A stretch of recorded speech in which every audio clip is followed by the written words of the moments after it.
Guys, ganyang error, E1. Model niya, Citrus. Ayan. Model niya.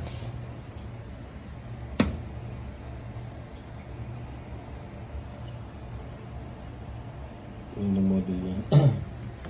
So yun guys, i-check natin kung ano ang problema niya. Magtubig siya, pagkatapos siya magtubig, mag-iiwan na siya. Ayan. After niya magtubig, mag-iiwan siya. Ayan. So ito yung problema niya guys, nandito lang yung problema niya. Huwag natin i-check yung pressure switch. Ayan. Check natin yung pressure switch kasi kadalasan sa pressure switch ang sira niyan. Pagbukas niyan guys, tanggalin mo lang yung tatlong tornilyo dito. Yan, tanggal na yan. Tapos, paggalon mo lang yan.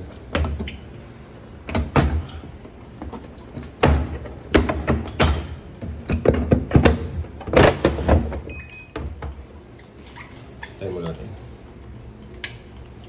Yan.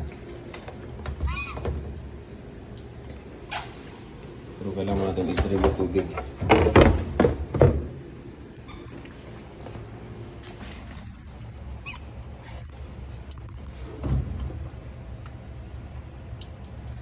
Kailangan i-drain yung tubig.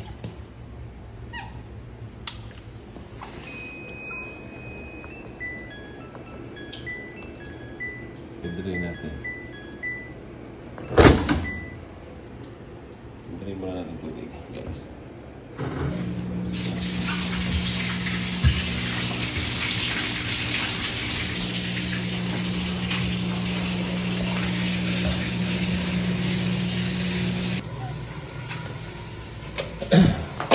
So yun guys, yan.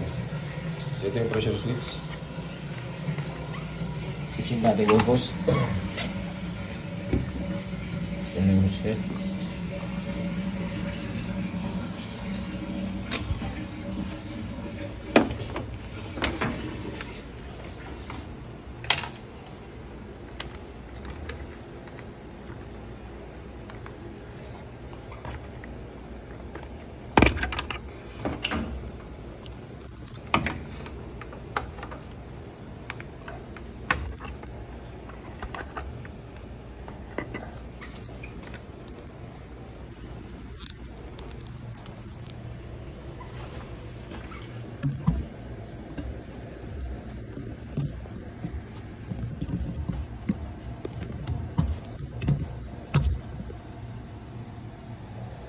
Tanggalin natin yung hose.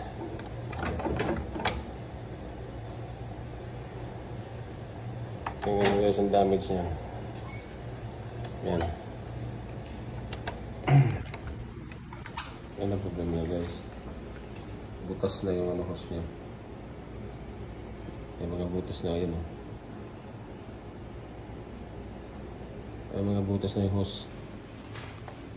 Yan ang problema niya. Kaya nag-iiwan kasi hindi gumagana yung... So ngayon guys, nilalagyan natin ng bagong hose. Hindi naman siya bago pero okay pa siya. Lagyan natin ng hose. Mas matibay ito kasi whirlpool ito eh.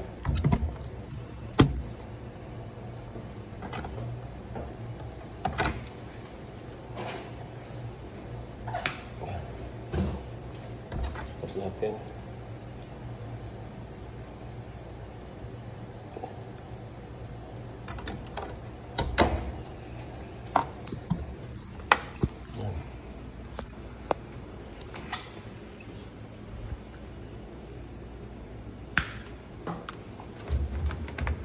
Pasok mo dito yung hose niya.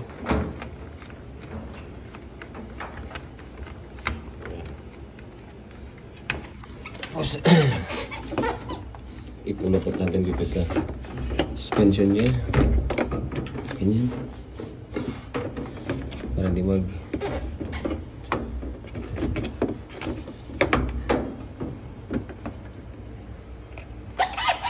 tapos patuloy natin kasi masyadong mahaba.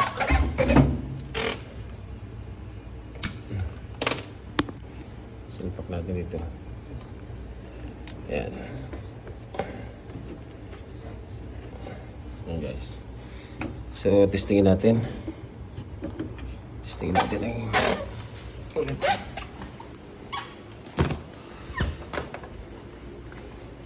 Testing.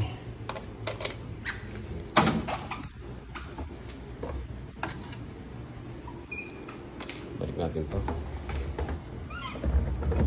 Puro clips lang yan guys. Clips. Yan.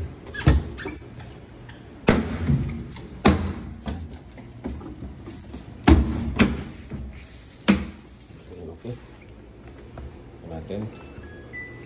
Tingnan natin sa quick wash. Yan. Oops. Tali sa kunti lang tubig. Start. Tingnan natin ba. Natin kung mag-wash siya. Okay. So ngayon guys, hindi na siya nag-iero. Ayan, naglalaban na siya kung maririnig mo. Nag-wash na siya. Kaso malabo na ito na isang laki. Labo naman ito.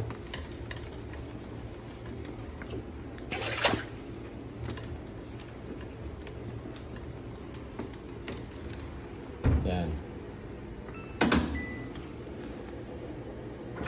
Ayan. Nag-wash na siya. Okay. Ito mga problema guys. Yan. Palitan na yan. Pero napalitan na yan. Okay.